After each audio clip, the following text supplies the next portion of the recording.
Hello friends, welcome to Matt kitchen. Matt কিচেনে আপনাদের সবাইকে স্বাগত। পুরনো বন্ধুদের পাশে থাকার জন্য ধন্যবাদ এবং নতুন বন্ধুদের স্বাগত জানিয়ে শুরু করছি আজকের রেসিপি। আমাদের হাতে সময় কম থাকলে খুব তাড়াতাড়ি এবং খুব টেস্টি করে মাছের ঝোল কিভাবে আমি করি সেটা আমি শেয়ার করছি আপনাদের সাথে। প্রথমে মাছটাকে ভালো করে ধুয়ে নিয়েছি, তারপরে স্বাদ মতন লবণ, 1 চামচ হলুদ গুঁড়ো, আর এখানে চা চামচের 1 চামচ মতন লাল লঙ্কার গুঁড়ো দিলাম, আর হাফ টেবিল চামচ এখানে সর্ষের তেল দিয়ে দিলাম। দিয়ে সমস্ত কিছু খুব ভালো করে মাছের সাথে মিশিয়ে নেব। ভালো করে এরমভাবে একটু ঘষে ঘষে ডলে ডলে মাছের গায়ে সব কিছু কিন্তু ভালো করে মেখে নেব।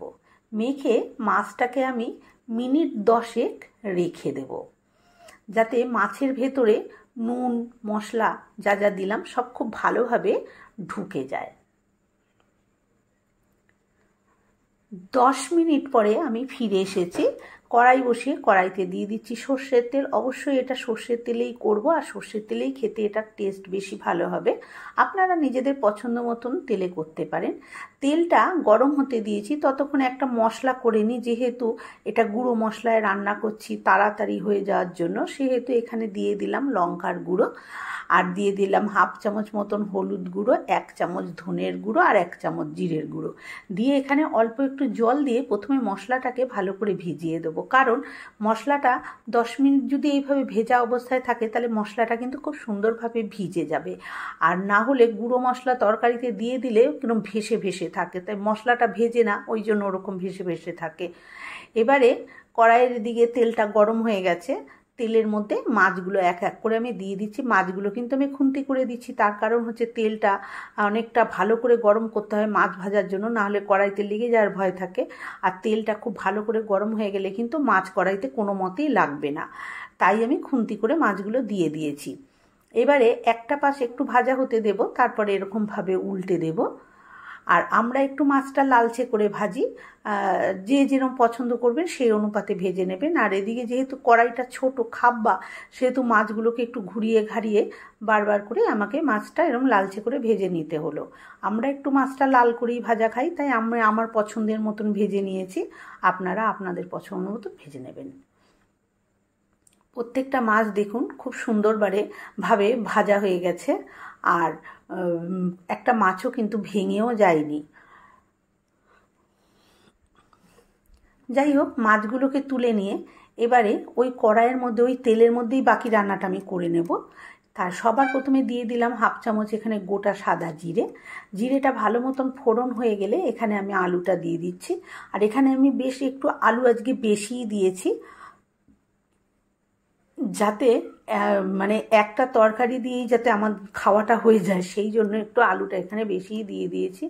বাড়িতে মেয়ে ছেলেদের মহিলাদের অনেক কাজের তাড়া থাকে, আপনারা তো জানেন। তা আমাদের এখন পুজো পড়ে গেছে, আমাদের আবার 12 মাসে 13 পার্বণ বাঙালিদের, ঘর ঝাড়া এটা ওটা অনেক কাজ থাকে, এখন প্রচুর খাটতে হচ্ছে। সেই জন্য একবারই করার জন্য আমি একটু আলুটা বেশি করেই দিয়ে দিয়েছি। আলুটা নিজেরা যেরকম খাবেন সেরকম অনুপাতে দিয়ে নেবেন। তারপরে এখানে নুন আর হলুদ দিয়ে দিলাম। নুন আর হলুদ দিয়ে আলুটাকে খুব ভালো করে আমি একটু ভেজে নেব। যতক্ষণ না আলুটা একটু লালচে লালচে ভাব হবে ততক্ষণ আমি একটু নাড়াচাড়া করে নিয়েছি। এবারে দিয়ে দিলাম একখানা টমাটো।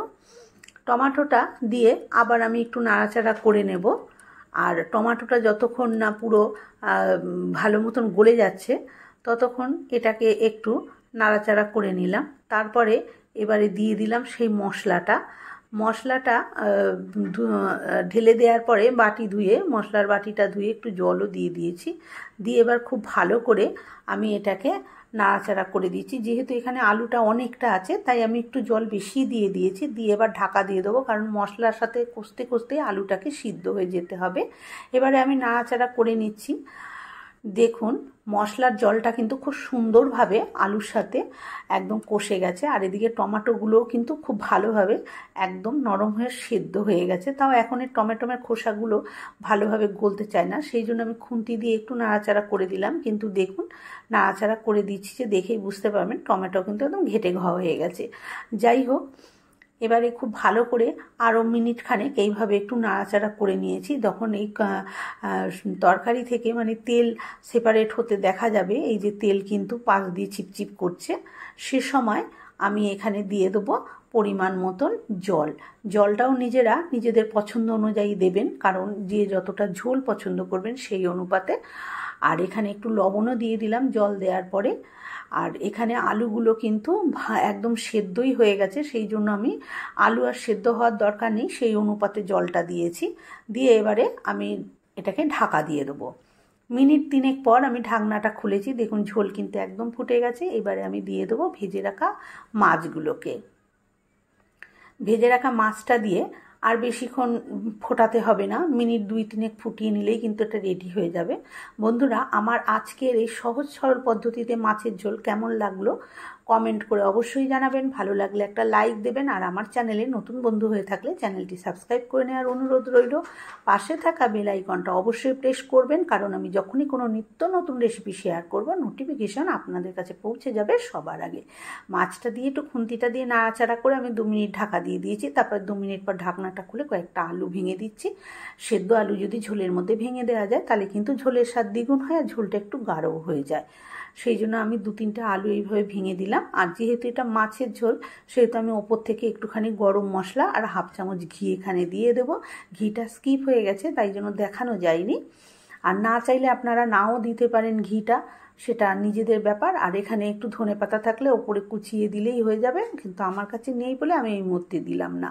এবারে গ্যাসটা অফ করে স্ট্যান্ডিং টাইমে 2 মিনিট রেখে আমি দেখুন ঢেলে দিচ্ছি। কেমন হয়েছে, গরম ভাতে এর স্বাদ অসাধারণ, আর সবাই কিন্তু খুব আনন্দ করেই কিন্তু খেয়ে নেবে, আর অন্য কোনো তরকারি লাগবে না। আজকের মতন এই পর্যন্ত, আবার হাজির হব অন্য কোনো রেসিপির সাথে। ততক্ষণ ভালো থাকবেন, সুস্থ থাকবেন। ধন্যবাদ।